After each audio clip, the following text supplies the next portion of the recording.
सन 1867 वर्षा जो रूस के कंट्रोल में था। इसी शहर में एक लड़की पैदा होती है, मैरी क्यूरी। Marie Curie. उस जमाने में औरत के लिए यूनिवर्सिटी के दरवाजे बंद थे, लेकिन उसने हार नहीं मानी। वो छुप कर क्लासेस लेती थी। फिर कुछ सालों बाद फिजिक्स और केमिस्ट्री में मैरी क्यूरी ने नोबेल प्राइज जीता। आज तक नोबेल प्राइज की हिस्ट्री में सिर्फ वही इंसान है जिसने दो मुख्तलिफ साइंसेज में नोबेल प्राइज जीता है, क्योंकि उसने दुनिया के दो नए एलिमेंट डिस्कवर किए थे, पहला प्लूनियम और दूसरा रेडियम। लेकिन कुछ सालों बाद उसकी मौत हो गई।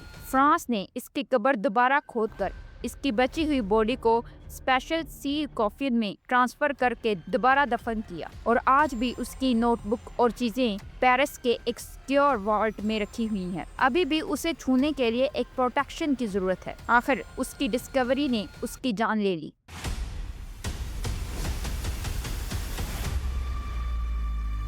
एक पुरानी नोटबुक, ना इस पर कोई ताला आम है, ना इसे कोई सीधा हाथ लगा सकता है। अगर आज आप इस नोटबुक को सिर्फ छूना भी चाहें, तो पहले आपको एक स्पेशल ग्लव्स और सूट पहनना होगा, और उसके बाद एक लीगल वेवर पर साइन करना होगा। और सबसे हैरत की बात, ये नोटबुक किसी केमिकल फैक्ट्री की नहीं, बल्कि दुनिया की सबसे मशहूर साइंटिस्ट की है। और साइंटिस्ट के मुताबिक ये नोटबुक अगले 1500 साल तक रेडियो एक्टिव रहेगी। सवाल ये है, आखिर इस नोटबुक में ऐसा क्या है, और वो औरत कौन थी जिसने अपनी पूरी जिंदगी इल्म के नाम कर दी, इतनी के उसका काम उसकी मौत के बाद भी चमक रहा है। ये कहानी है मैरी क्यूरी की। सन 1867 उस वक्त पोलैंड आजाद मुल्क नहीं था, वर्सा रशिया के कंट्रोल में था। इसी शहर में एक लड़की पैदा होती है, मैरी स्क्लूडस्का। बचपन में से ही उसे पढ़ने का शौक था, नंबर्स, साइंस और हर वो चीज जिसका जवाब लोगों के पास नहीं था। लेकिन एक मसला था, उस जमाने में औरतों के लिए यूनिवर्सिटीज के दरवाजे बंद थे। लेकिन इल्म का सफर यहीं खत्म नहीं हुआ। मैरी ने छुपकर अंडरग्राउंड एजुकेशन ज्वाइन की, जिसे लोग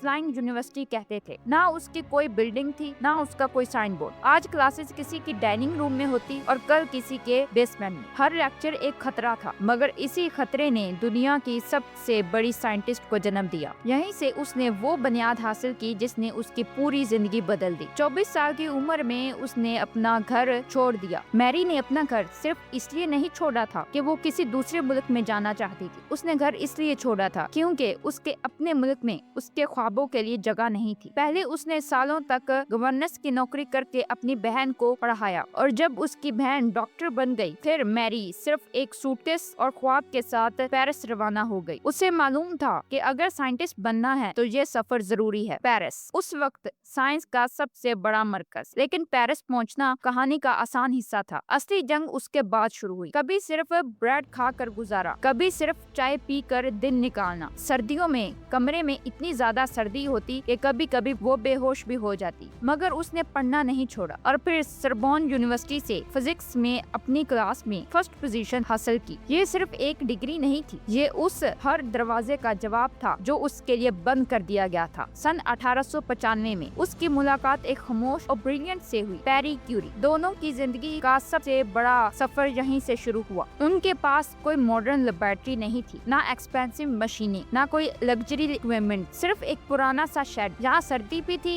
और गर्मी भी। वो दोनों दिन भर टर्म्स के हिसाब से पिच ब्लेंड को तोड़ते, पिघलाते और हिलाते, सिर्फ एक अजीब सिग्नल की तलाश में। एक ऐसी चीज जो किसी को नजर नहीं आती थी। महीनों की मेहनत, फिर सालों की मेहनत, और फिर सन 1898 उन्होंने दुनिया के दो नए एलिमेंट डिस्कवर कर लिए। पहला पोलिनियम, मैरी ने इसका नाम अपने वतन पोलैंड के नाम से रखा, एक ऐसा मुल्क जो उस वक्त दुनिया के नक्शे पर आजाद ही नहीं था। दूसरा एलिमेंट रेडियम, उस वक्त किसी को अंदाजा नहीं था कि ये डिस्कवरी साइंस और मेडिसिन दोनों की तारीख बदल देगी। सन 1903 दुनिया ने पहली बार मैरी क्यूरी का नाम सुना। उसे नोबेल प्राइज इन फिजिक्स मिला, और वो नोबेल प्राइज जीतने वाली तारीख की पहली औरत बन गई। लेकिन कहानी यहीं खत्म नहीं होती। सिर्फ 3 साल बाद सन 1906 में मैरी क्यूरी एक सड़क हादसे में मारा गया। एक पल में मैरी ने अपना हमसफर, अपना अपना रिसर्च पार्टनर और अपनी सबसे बड़ी सपोर्ट खो दी। बहुत से लोगों ने सोचा अब सब कुछ खत्म हो गया, लेकिन मैरी क्यूरी वापस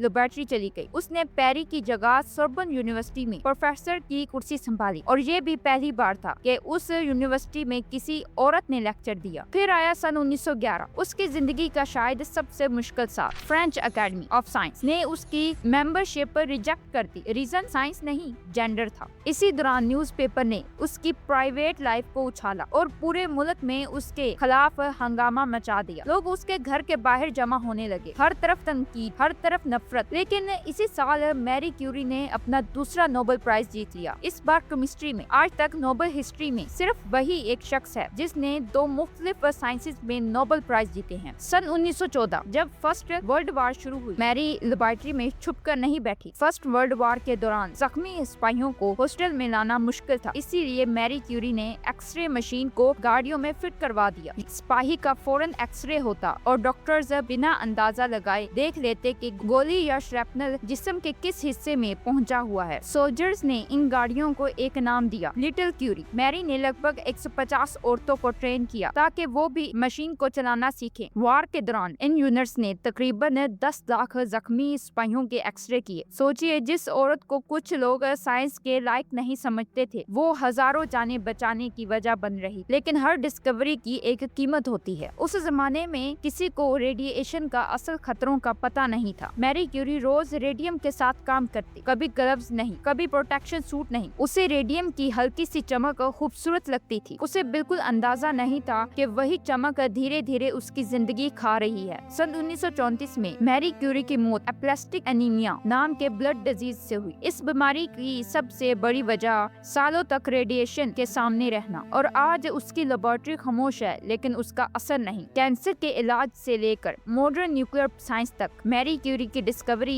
आज भी इंसानियत की मदद कर रही है। और वो नोटबुक वो अभी भी पेरिस के एक स्क्वायर वॉलेट में रखी हुई है। अब भी वो रेडियो एक्टिव है, अभी भी उसे छूने के लिए प्रोटेक्शन की जरूरत है। शायद इसीलिए लोग कहते हैं कुछ लोग दुनिया से चले जाते हैं, लेकिन उनकी रोशनी सदियों तक बाकी रहती है, और मैरी क्यूरी भी उन लोगों में से एक थी। ये वीडियो आपको कैसी लगी कमेंट में जरूर बताना। तब तक के लिए अल्लाह हाफिज।